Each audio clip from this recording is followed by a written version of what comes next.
deep within. Here we go, but somehow I'm caught in the middle. Is this the end before we've even begun?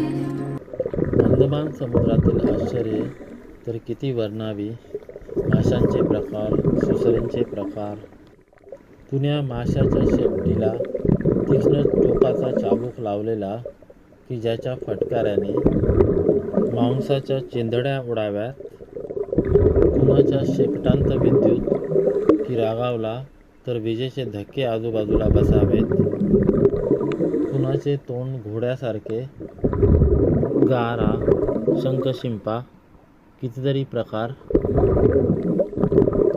इंद्रधनुष्यालाही लाजवील अशा रंगाच्या शिंपा आणि शिंपले. किती रंगसुंदर आकृत्या. एखादा चित्रकार अगदी